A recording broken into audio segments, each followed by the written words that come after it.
Speakers, publishers, consultants, coaches, and info marketers unite. The Speaking of Wealth Show is your roadmap to success and significance. Learn the latest tools, technologies, and tactics to get more bookings, sell more products, and attract more clients. If you're looking to increase your direct response sales, create a big-time personal brand, and become the go-to guru, the Speaking of Wealth Show is for you. Here's your host, Jason Hartman.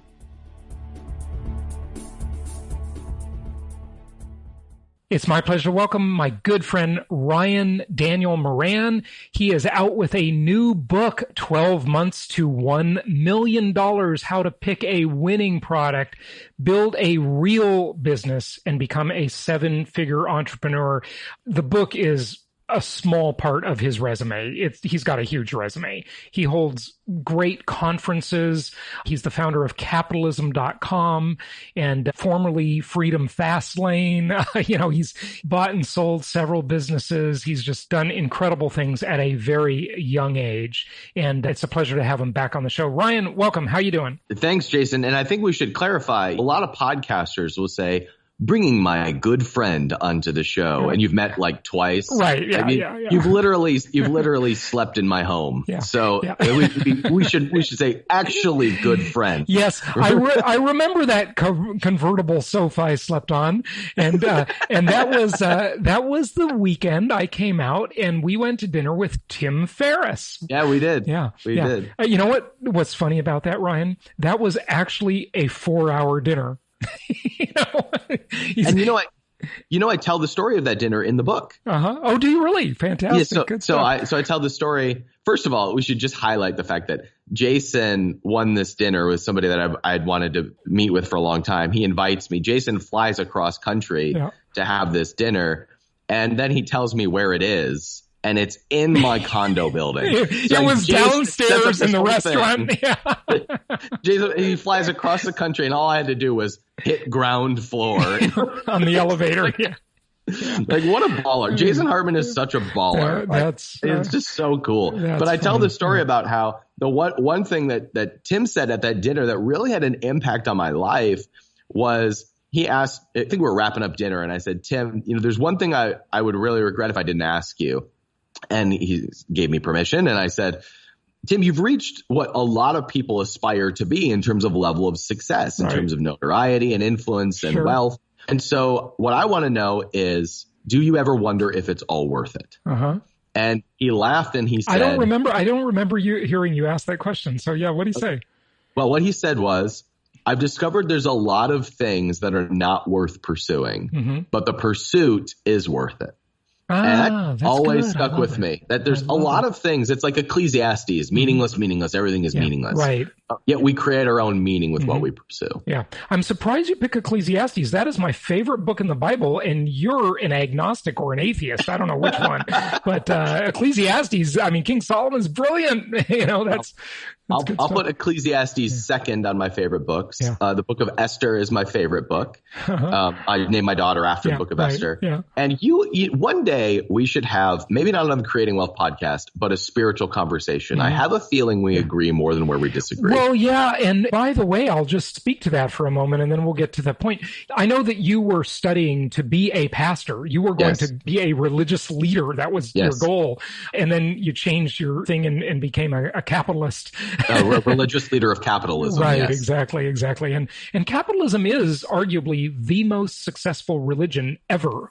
Amen. And I think one of the reasons is, unlike religion, is that capitalism is very natural. Religion says you have to deny a lot of things. So it's unnatural. And we can debate the merits of that for 16 days if you want, but let's not go there. But I think religion is very good for society. And here's my concept for that, Ryan, is that I think if you look at like communist dictatorships, and I know you hate communism as much as I do, and socialism, they always take God out of the equation because they want to make government the big deal. Government, it's like, and I think if you make a society only accountable to government, that's a disaster. The reason is that you can always get away with something when it comes to government, right? There's a black market. You can hide from the cops. You can do whatever. But even if it's not true, okay, even if it's not true, if people believe there is this greater thing, this greater power, and they hold themselves to some sort of accountability to that, I think that's good for society. Go ahead. We're going to go here. Okay. So you'll be surprised at how little I disagree with what you said, okay, but I interpret it just a little bit differently. Okay.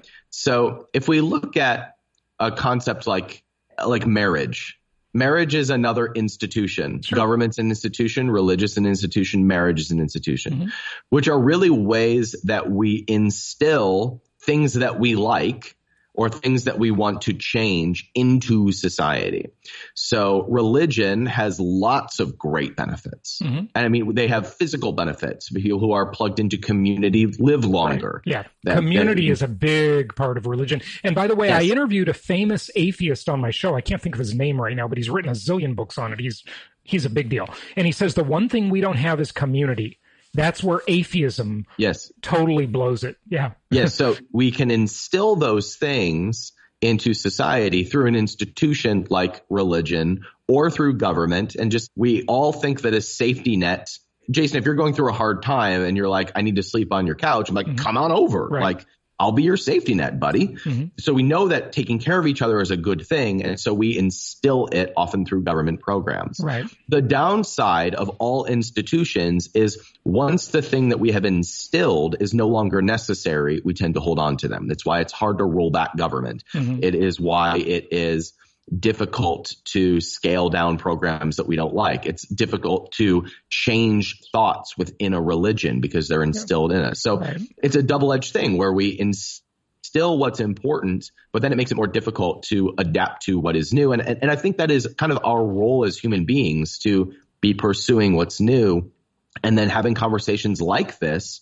to bring what we like into where we are now into society. Mm-hmm. Good point. One last thing about religion, and I love, by the way, on the back cover of Ryan's book, it says, it has a little blurb about his bio, and then at the end it says, he loves talking about politics and religion, the two things that are considered off limits. Right? My favorite conversations. I love it. That's so funny. But the other thing I'll say about religion is that a lot of people will say, well, look at all those people in church, they're a bunch of hypocrites, right? You hear this all the time, like, I know religious people that burn me in a business deal. And of course that's true, right? They're asking the wrong question, though. The question they should be asking is, how much worse would these people be if they didn't have some concept of religion? They might be barbaric. They might be much worse. And we never know. We'll never know the answer because, it might be the opposite too. We just don't. Yeah. Just the last statement on that is, I always talk about on my podcast, you can't hear the dogs that don't bark, right? Mm-hmm. There's a profound impact in what is unseen and what doesn't happen, but nobody knows. Like minimum wage, Ryan, and this one you'll love, right? I'm sure you agree on this. Bernie Sanders will say, well, raise the minimum wage. And okay, so people that have jobs make a little more money. Great. But then they never count all the people that never get a job or lost they count maybe they lost their job, but they never count who didn't get a job because the government interfered in that transaction where two people wanted to, someone wanted to employ them and another wanted to work. And the government says, no, you can't do that. Sorry. That's exactly right. And I would say minimum wage is an institution, just like all the other things that we've talked about, where you have something that you're trying to force into society because you see its benefits, and then you are unable to roll that away or to grow through that because you've instilled the bad pieces of it along with what you wanted to change for the positive. Absolutely. So you were going to say something else, I think, about religion. I just wanted to make my point about how much worse would they be? That's all. And then let's move on to the interview. Sure. Just that I think we tend to look for the evidence of what we already believe, which is like in your confirmation case, bias. Yeah. Like in your case, you're saying religion is a pacifying, calming, uniting idea. How much worse would these people be if they didn't have it? Somebody else might say religion is a divisive, old way of thinking, and look at these people who are screwing these others in a business deal and they're Christians. And so I think we can find evidence for whatever it is that we believe. I think that religion can be a way of bringing beliefs that we want to continue, voluntary beliefs that we want to continue, and instilling them into society so that they last a long time. But there's positives and benefits to that as well. Yep, no question about it. No question about it. Okay, good stuff. So I don't think any of this is in the book we just covered. But let's talk about your book a little bit. I mean, there's so much to talk about with you, Ryan, because you've just done so much at such a young age. It's truly amazing. Maybe just to get a context, what motivates you? So give us a little bit of your background. You were going to be a pastor. You got out of seminary. I think you were in it, right? You were actually. I was. Yeah. Yes. Okay. For how long? Less than a year, but I finished out the program at the institution I was in. I went to Indiana Wesleyan University. They had a degree that was seminary in a degree form. Mm-hmm. And so I opted out of the degree, but I finished at Indiana Wesleyan University, which is actually where I discovered Austrian economics and monetarist thinking. And so it completely changed my life because it made me fascinated in economics. Right. You went from religion to the religion of capitalism, which we talked about that. And capitalism is the most successful religion ever. Yuval Noah Harari in his book Sapiens talks about that. That's a brilliant book, by the way. Highly recommend it. And the sequel to it, Homo Deus, which is also excellent. Many of you have heard of him. He's a very big author. So what got you interested? I mean, you really started your business career as an Amazon seller. Is that correct? I started my career when I was 18 years old from my college dorm room as an affiliate marketer. I learned how to get websites to show up high in Google, get free traffic, and sell things on those websites. And I built email lists and monetized those email lists. And I became an internet marketer kind of by happenstance because I was in school to be a pastor thinking I was going to make $30,000 or $40,000 a year. I was always entrepreneurial. So I was always looking for the new way that always motivated us as kids, just find the next thing. And what I discovered a few years in was that my internet marketing skills, when applied to what I would consider a real business, having physical product brands, was a lot more effective. So rather than just trying to make this thing happen on the side, if I took my skill set and applied it to a real business, it was a lot more effective. Amazon was an emerging platform at the time. And so I started businesses that were selling products on Amazon. I'm often labeled as an Amazon seller. I just think of myself as an entrepreneur and a businessman who looks at whatever the modern trend or the modern opportunity is. And right now, that is e-commerce. And a few years ago, it was just Amazon because Amazon was this wide open west that was growing by leaps and bounds, and it still is growing by leaps and bounds. But now all of e-commerce has changed with it. So was the first business selling yoga mats on Amazon after the internet and affiliate marketing kind of thing and getting sites to rank? Then it was Amazon. And was that yoga mats? It's funny you should ask. I should clarify. Like, I made my first $1 million before ever selling on Amazon. And then I took those skills, applied them to Amazon, and I decided it would be a good idea to start 3 businesses at once, Jason. That's not a good idea, just so you know. Yeah, okay. So I started with 3 different partners, by the way. Oh. So I started a yoga mats business, a sports nutrition company, and a supplement business all at the same time. That's right. I forgot about the sports nutrition and supplements. Yeah. Okay. So the yoga mat company I built and sold within a year. Mm-hmm. The supplement company was a disaster failure. Mm-hmm. And the sports nutrition company, I started with $600, took it to about $10 million a year and sold that for an 8-figure exit. Wow. So I kind of had a strikeout, a base hit, and a home run. Mm-hmm. What's the difference between supplements and sports nutrition? You know what? That's a great question. Who it's for. Uh-huh. That's the biggest thing. And one of the things I hammer home over and over and over in the book is that your business is determined by not what you sell, but who you sell to. And it's kind of like content marketing. Like we could be having this same conversation. And if we were if it was a religious podcast, might not be as popular.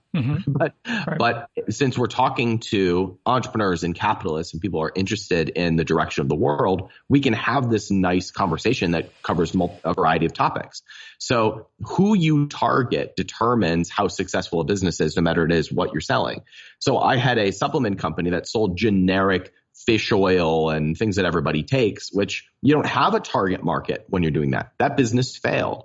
Where on the other side, I had a business that sold similar types of products like pre-workouts and post-workouts and testosterone boosters and branched chain amino acids, very specific to a sports and athletic market. And it was wildly successful. Really, the only difference, you could make an argument, yes, we sold different products, but the main thing that was different was who it was that we targeted. That's excellent. You know, Ryan, one of the things you said on your podcast a long time ago that really influenced me is that the game is about building an audience quickly and monetizing to that audience. And I love that. That is just a fantastic philosophy, if you want to call it that.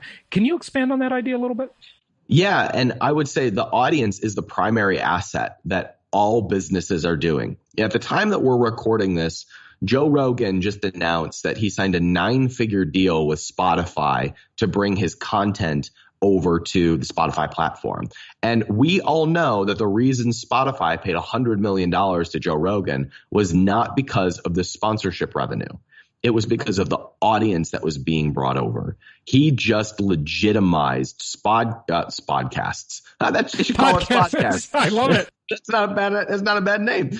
So Spotify just legitimized their podcast player because now Joe Rogan is exclusive to them because he brought the audience over. It had nothing to do with the ad revenue, had nothing to do with the profitability, had everything to do with the scale of the audience. The audience was the asset. Yeah. And all business is really customer acquisition and audience building. And when you are aligning with your audience to bring them closer to the goals that they have for themselves, that's a business. And that's what we're all actually here to do. Spodcasting. Remember, folks, you heard it here first. Yeah, Joe Rogan, $100 million deal with Spotify to make his podcast exclusive on Spotify. And you know what's interesting about that, Ryan, is we look at some of these giant deals that Rush Limbaugh did. I think that was years ago. It was $158 million 10-year contract or something. And then Howard Stern did a giant contract like that. But now it's a podcaster. Yes. So that is huge. It shows you the way the media landscape has changed so much. But like you say, it's all about an audience. It's all about an audience.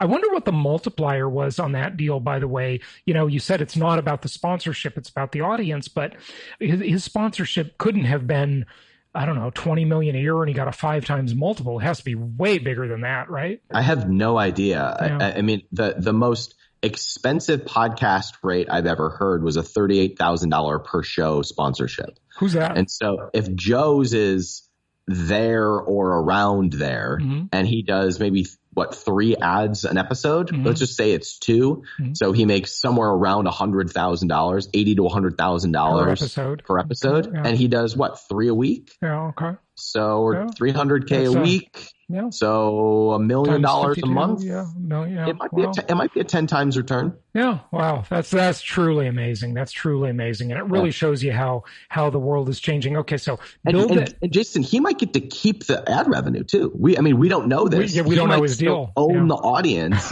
and own the revenue, but now just be giving up YouTube and Apple Podcasts to be exclusive. It might just purely be a licensing deal, but he gets to keep all the ad revenue. Can you imagine? That is insane. It's incredible. And he got Elon Musk to smoke a joint on his show. So that had the ratings went nuts for just that episode. Yeah.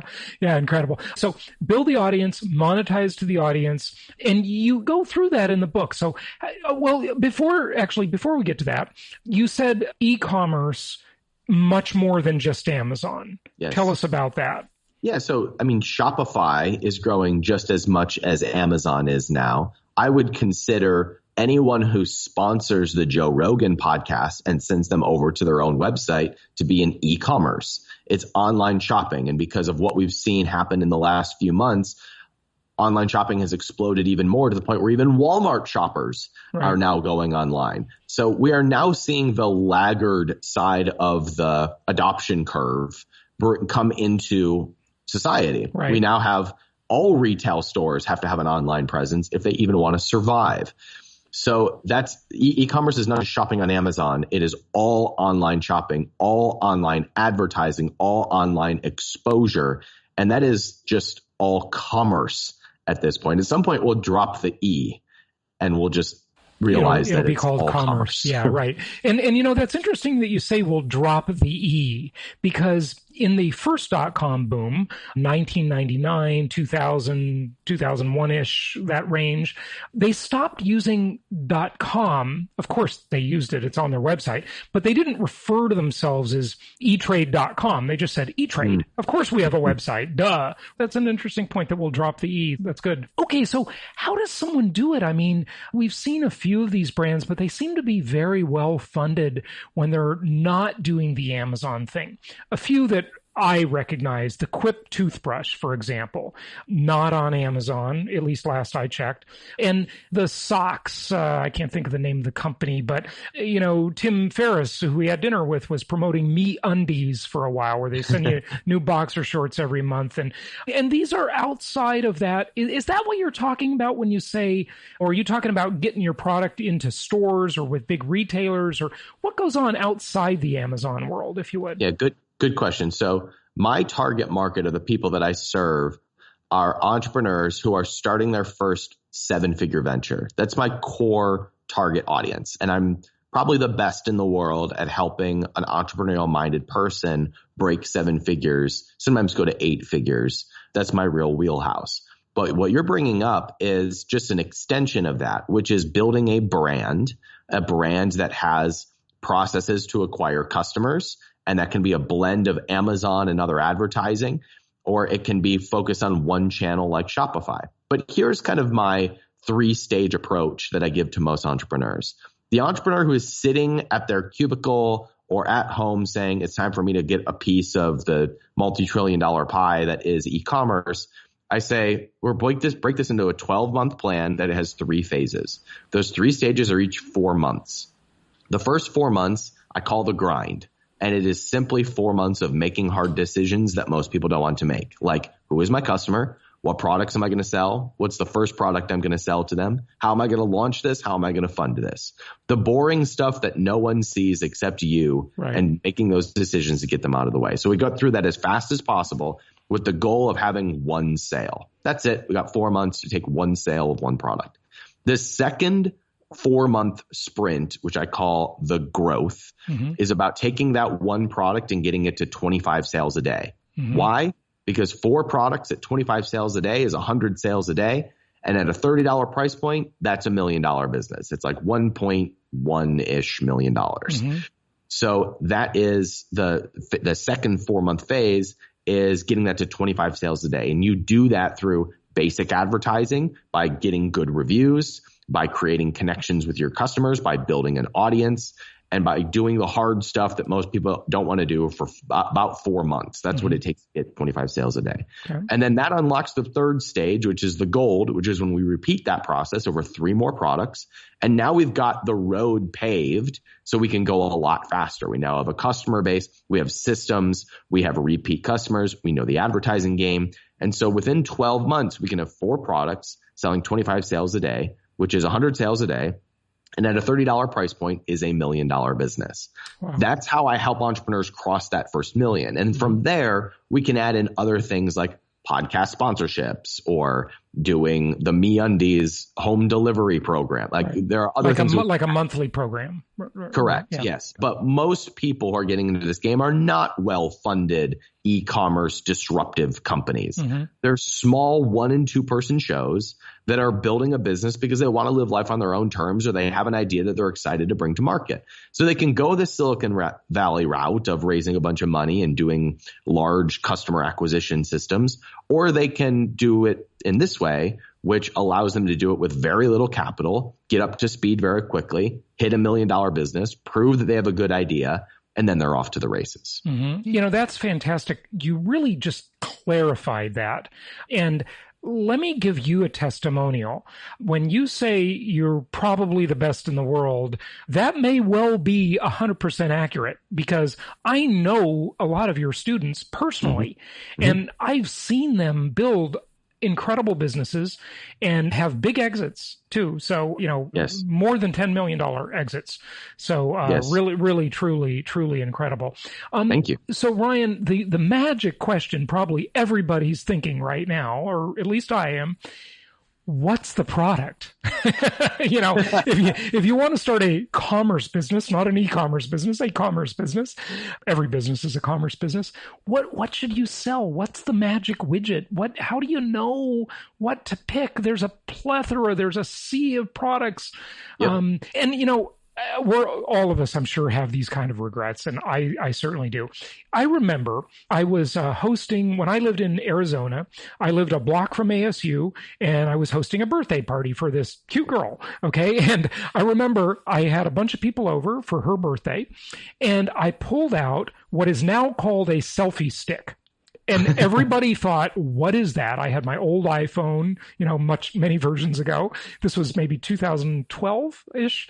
And I put it up there and held it up and took everybody's picture in the room, with the view of I was in a high rise behind us and everything. And everybody's like, what is that thing? They're like, they never saw one of those before. I couldn't believe it. And now selfie sticks are everywhere, right? So what's the magic product? And we've all got a product, a gizmo, a gadget we've all thought of, right? That 6 months later, we saw it's everywhere, right? All of the money is in Jesus bobbleheads. The Jesus bobblehead, folks. That's good. Okay, so here's how we answer and the fact that you just had one of those handy is really funny. Yeah. You didn't bring it up during our religious moments conversation. Like this, Jason. Yeah. So here's the answer to your question. That's the most popular question I'm asked over and over again. What do I sell? Yeah, right. The way you answer that question is by answering a different question, which is, who do I sell to? Who is my customer? Who do I serve? Who am I in business to help? If you ask the who, the what I sell becomes very clear and obvious. So if we say that our target market is new dads, which I am for the second time, right? I have a 6-month-old. Yep. Philip. Well, I can tell you that when you become a dad, strollers become the most fascinating thing on the planet. Yeah. You've never the noticed engineering of strollers. Yeah. Before you have a kid, strollers are the annoying thing that other people push around for some unknown reason. Right. Yeah. And then you're like, oh man, that one has a really interesting turn radius. Yeah. And does this one open? Check out hers. I want one of those. It's like a status symbol, right? Where did you that thing? What brand is that? Yeah. Right. So because I started a new journey, which was becoming a father, I spent some money on some things, on strollers and on clothes and on changing stations and on bassinets and on this machine called the Snoo, which rocks Philip to sleep at the exact rate I don't know, and bottles and baby food and all kinds of things. Because I'm on this new journey. I'm making new buying behaviors for things that I didn't previously know that I needed because I didn't. Right. And so if you know exactly who it is and the new journey that they are starting, think about serving a new real estate investor, Jason. You have information and you have podcasts and you've got ready to go houses and you might have investment funds and opportunities and relationships. These are all things that people need when they're at the beginning of that journey of becoming a real estate investor or a new entrepreneur. They need training and they might buy a podcast mic and they might buy information on YouTube and they buy all kinds of things. They buy masterminds and they buy. So when you get somebody who is starting a new journey of their life and you make that your customer, then all of the products that become available to you are where you start. And that way you're not going, is it selfie sticks or is it Jesus bobbleheads or is it crystals or is it no, who is the person? And then what does that person already buy? Can you name 5 products that person already buys? And if you can't, pick a different market. But what most people will discover is that they're looking for themselves or they're looking for someone that they know. I have a student whose market is new moms and nursing moms, and his market is really his wife and all her friends. So he just has to be really curious about what his wife and her peers are going through And that's his data for what the market's doing and what products he's going to release. So it's almost always someone you know or someone that you are, and then what you already buy and narrowing in from there. Okay, so that makes perfect sense. Now that leads to the question of how do we pick that customer? How do we know which customer is the best? Do you want to focus on millennials, teenagers, Gen Z, baby boomers? How do you know? New parents? How do you know what avatar? Is it just what you're most interested in? Like you can make a fortune off any of these markets? No, that's true. You can make a fortune off any of these markets. And what I've discovered is you can have two brands that sell the exact same product, but to different people, and then both be wildly successful. Mm-hmm. So the way here's a good story. I have a student who sells his first product is an immunity supplement that he's selling on Amazon. Well, Jason, there are 1,000 immunity supplement companies. Yeah. There's especially now. right. They're popping up everywhere. You can buy one and it'll look exactly like the other, and most of us don't know the difference between the two. Mm-hmm. However, his market is American truck drivers. That is his direct brand. Why? Because he is a truck driver. And so because he's a truck driver, he can sit there and tell you, we're touching things all day long. We're meeting strangers all day long. We're cooped up. We're sitting all day long. We don't see the sun.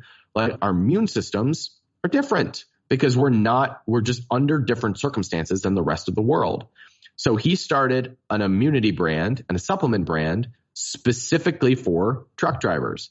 Why? Because he can speak exactly to them. He knows their pain points. He knows what they're going through. He knows what they're struggling with. He knows what they want. He knows what language they use. He knows what branding they use.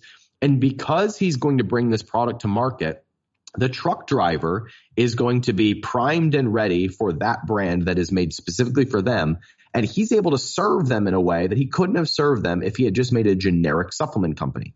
Even though the products are exactly the same, the truck driver is much more likely to take one step closer to the health that they desire most because the branding is specific exactly to them. Yeah. So it is not about, do I start a supplement company or do I target millennials? It is more, if I want to sell supplements, who is the rabid group of people that I can help that I have access to? An example of this is our buddy Mike Dillard. I was on his podcast and we were kind of riffing about what physical product brand he should start.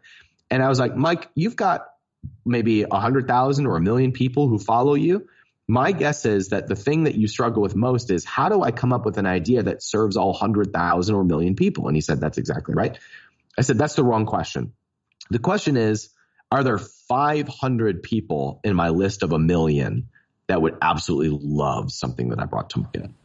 And that gave him the idea right away because he had a story about overcoming a specific health challenge that only a small part of his audience resonated with. But when they resonated with it, they really resonated with it.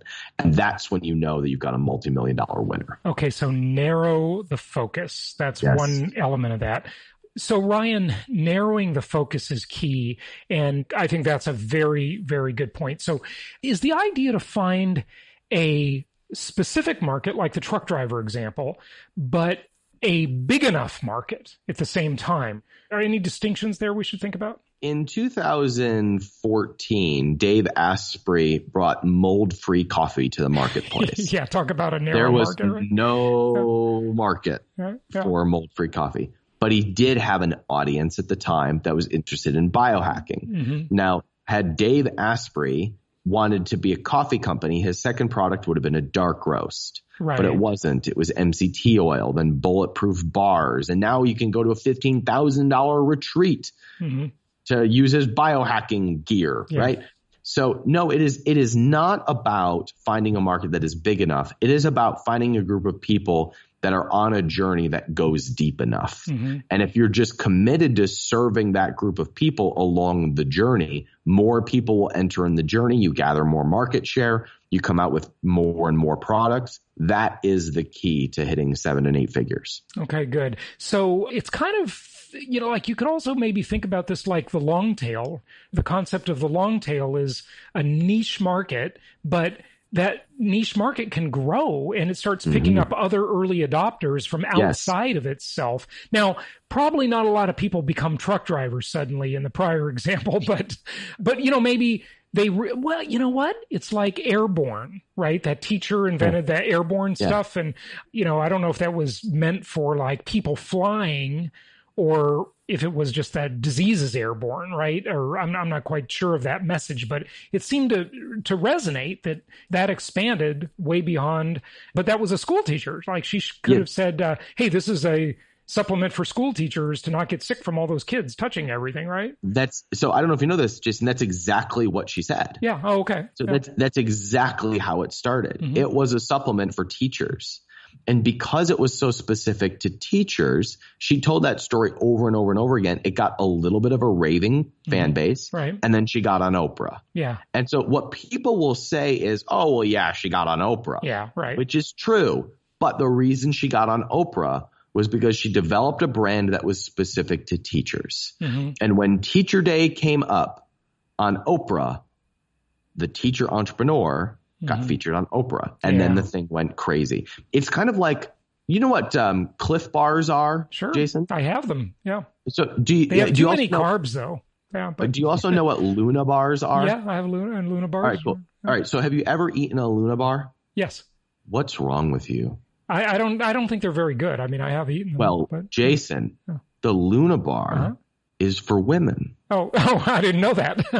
They didn't tell me. Luna Bars too. So this is the point. Right. Cliff Bar and Luna Bar are owned by the same company. Okay. Cliff Bar was made to be the one for the male audience. Yeah. I think of rock climbing when I think of Cliff Bar. Yeah. Yes. I mean, it's on the packaging, right? Yeah, you've got the rock climber on the packaging. Right. It's written in the masculine. He tells the story. The founder is a male. Mm-hmm. It's made for male endurance athletes. Okay. But that's how it came to market. Then it gets enough adoption to where a bunch of people, everybody has eaten a Cliff Bar. Yeah. Luna Bar is exactly the same. Mm-hmm. It's actually the Cliff Bar for women. Mm-hmm. Yeah, interesting. And if you read the packaging, look at the branding, it's made for women. But then it reached certain adoption where you're like, yeah, these are good. Yeah. I like them. I just sort of look at the carb and the sugar content and the protein content. That's all I do whenever I choose a bar. But, right. Well, yeah. I'm with you. We used to go to Vitamin Shop or GNC or shop online specifically for bodybuilding bars, or back then it was power bars, right? Yeah, right. Well, thank goodness we've moved on from that. Yeah. But now that market has now grown to the point where now there are specific macro-friendly, low sugar, high protein bars coming to market. Mm-hmm. Quest did that. They just sold for $1 billion. Wow. I didn't know about Quest. They created a new category, which opened up the high fiber category. And so that's how brand adoption happens. It is brands serving the evolution and the adoption of new desires by a very specific group of people. Yeah, really fascinating. Ryan, I want to ask you about one more whole separate topic area, maybe talk about that before we go. But on the business side of it that we're talking about now, anything you want to tell our audience? I mean, obviously there's so much to this. We went through the 3-stage process over the course of 12 months. You can do that to build $1 million business, and some really interesting stuff on how brands work. I gained some good understanding on that. But anything else you want to share with our audience? Just anything about that. The other thing that I hope entrepreneurs pick up from this is that this process builds businesses that can be scaled and sold. Mm-hmm. In the internet marketing world, it is mostly about fast cash, fancy cars, and not real businesses. It's about how much we can extract from the short-term process. Let me give all our listeners an equation for the internet marketing world. Ryan, you've probably heard this one. But whenever somebody tells you how much money they're making and they brag about it, just divide by 8. That's the true number. Okay, divide by 8. Okay, go ahead. That's about right. Yeah. But a physical products brand is something that can be scaled and sold because right now we're in this changing of the guard where all of the big brands like the Kellogg's of the world are buying up these small brands that have a presence online because that's what they need in order to shore up their share prices and shore up new products that serve their existing customer bases. They can't innovate as fast as new nimble entrepreneurs can.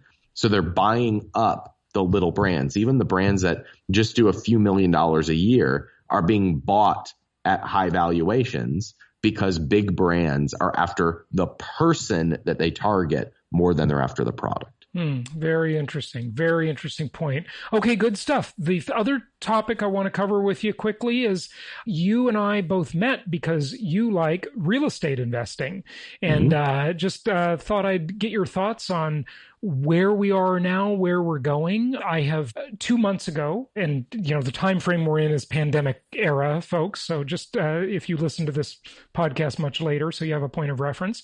But 2 months ago, before anybody was saying it, I was saying that there is going to be a mass migration to low density living. I think that is huge. It's a tidal wave, and a lot of people are going to be very rich, and some will end up very poor because of that migration trend. And there's going to be changes in lifestyles, roommates, assisted living, multi-generational housing. I've identified a whole bunch of these trends, but I just thought I'd get your take on real estate investing. Where you think the economy is going. You talk about the economy all the time. It's one of my favorite topics. This is probably why I'm single. But economists aren't, like super romantically attractive. No one has Peter Schiff as a sex symbol on their vision board. No, but he is married, and his wife is good looking too. I've met her. Yeah. So where I think we are in the cycle is I think we are being forced out of cities. And by forced out, I mean we're going to voluntarily choose to not live around a bunch of human beings. Right. And I think the micro community is going to be like the neighborhood is going to matter a lot more. And the neighborhood looks a lot like a suburb, or it looks like more land, more space. I think we're now going to see, like here in Texas, it costs more to buy a small condo downtown in the hotbed than it does to buy a 25-acre ranch 20 minutes outside of town. Right. Watch how quickly that's going to flip. Yeah, I agree with you. Yeah. So I think that's the trend, that more space, bigger homes, and or not even bigger homes, but like more neighborhood is going to matter a lot more than being close to the action. Yeah, the action is distributed now. You can have anything delivered. Right. The action has flattened. The world is flat. I'm not talking about like flattening the curve. I'm talking about the Thomas Friedman concept of the world is flat. Now the action is flattening because everybody is now finally adopted teleconferencing, video meetings, all that kind of stuff. And it's really great, which actually we'll get to your book tour in just a moment. But so I think you're right about that. What about the economy in general, though? For investors, I've sort of likened it to this dichotomy. One part is I think we're going to wake up to a much smaller economy. I am not positive on the economy. I'm negative. I'm bearish. Okay. I think the economy is going to get smaller. I think people are going to look toward a simpler life, and the economy is going to shrink. That's just my opinion. I could be wrong. But on the other side of that, you can make money investing if you're investing with the trend. And one of them we talked about is the trend from, high to lower density. And there are many others. But, your thoughts on the economy in general? Well, I don't think we're going back. I think there's like this demand or this desire to go back to normal, whatever that means. Yeah, right. And I don't think we're going back. I do think we're going forward. And I think forward is going to be better than the past in terms of the size of the economy. I think long term, it's going to be larger. But there's going to be this adjustment period where we are really folding forward the things that we like into the future. For example, this shocked me. My gym opened this week and I don't really want to go. Yeah, right. I would rather work out in my home gym, and I would rather like deck that out so it's awesome. Right. Yeah. So my spending is actually going to be, I'm going to spend more on a home gym than I am on going to the gym. But that has other repercussions. Like that means a lot of gyms are going to suffer a lot. But that attention is now going to flow to any company that is providing home gyms for people like you and me. Yeah. So you need an extra room for your home gym now. You need extra space. Yes. You need an extra room for your home office. And if there's a couple with 2 kids, that's 4 people. And if the kids are studying at home now, they're not going to school, and both members of the couple are working at home, you now need 4 home offices. So I think the homes are going to get bigger, certainly than the condo in New York City or the condo in downtown Austin. And so there is going to be more demand for space. And the home is the center of the universe. In the 90s, Ryan, you were way too young, and you're always teasing me about how old am I, right? But in the 90s, there was this futurist who was really popular back then, Faith Popcorn. And she wrote about this concept called cocooning. Cocooning. Okay. It was like our key buzzword back then. And the big thing moving us toward cocooning, meaning staying at home, here was the technology. You ready for this? Home theater systems. Home theater systems.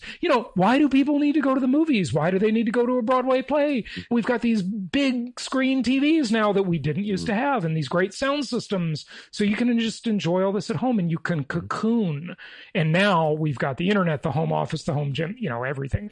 But yeah, I think we're talking about the businesses. I think people that sell products for the home, whether they be home gym, and we saw what happened right after this. All the home gym equipment just sold out, right? But anything that is for the home is the center of the universe now, right? That's right. And so that's one of those just next trends that if you're serving, you'll do great. And the outside economist might see that as a reduction of economic activity, but it's just the puck moving. It's just moving the way that it always has been. And our mistake would be trying to keep things the way that they are, and rather than allowing things to just evolve. Right. It's creative destruction, isn't it? Yes. Yeah. Good stuff. So anything more about the economy, investing, anything else you want to say? Let's wrap it up. I think that we might see an accelerated rate of old established businesses going under. Oh, yeah. I think all that has happened during quarantine is that we've expedited what was naturally going to happen. Right. And so getting ahead of the next trends is becoming more and more important, because I think the life cycle of businesses may be shorter, because the purpose of business is to come in, help someone along their journey, move, and then help them move on down the line. And we're moving faster. We're moving through those journeys a lot faster. Yeah. We've brought the future closer to us. Very much. Right. Good yeah. So what was going to happen in 5-7 years has already happened now. It's happening now. The adoption of teleconferencing, which, this technology is not new. It's been around for 15-20 years easily. But now everybody's actually using it and realizing they can work at home, even if they thought they couldn't. So that's right. That's good. And Ryan, that's also, I think you alluded to this before, but it's going to make a lot of businesses much more efficient. Very much. And that efficiency benefit is going to enrich us because the future has been brought forward. So that's good. A lot of good things coming out of this. One of the things that I don't think we give enough credit to when we're looking at economics is the benefit of lower prices. Economists fear this. Right. Deflation. They see that as the wrong direction, but it's really the natural order of things.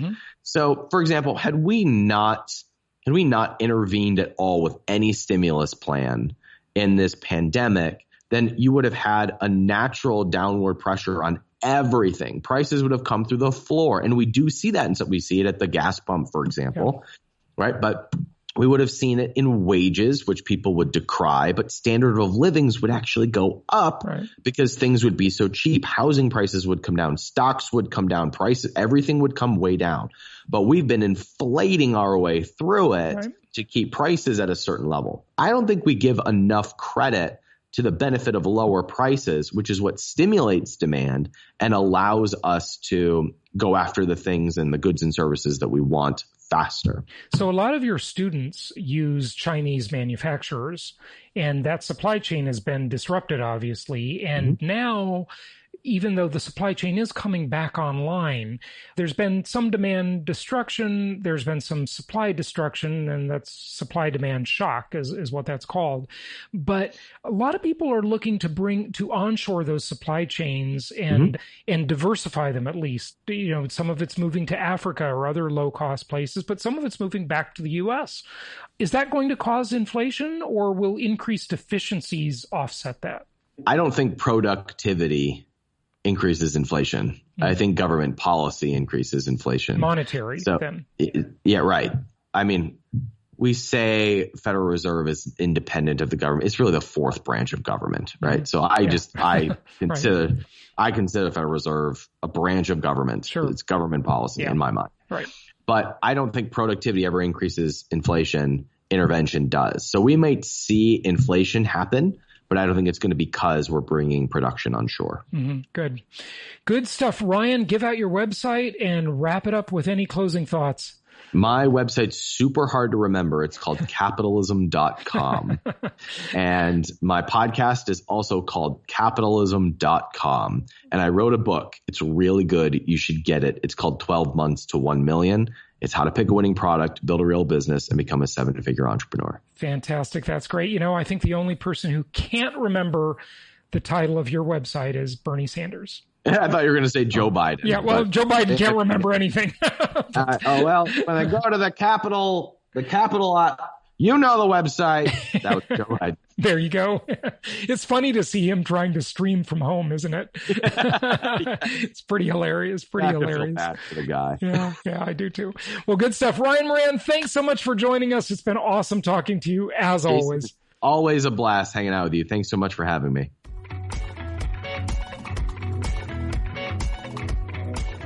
Thank you so much for listening. Please be sure to subscribe so that you don't miss any episodes. Be sure to check out the show's specific website and our general website, hartmanmedia.com, for appropriate disclaimers and terms of service. Remember that guest opinions are their own, and if you require specific legal or tax advice or advice in any other specialized area, please consult an appropriate professional. And we also very much appreciate you reviewing the show. Please go to iTunes or Stitcher Radio or whatever platform you're using and write a review for the show. We would very much appreciate that. And be sure to make it official and subscribe so you do not miss any episodes. We look forward to seeing you on the next episode.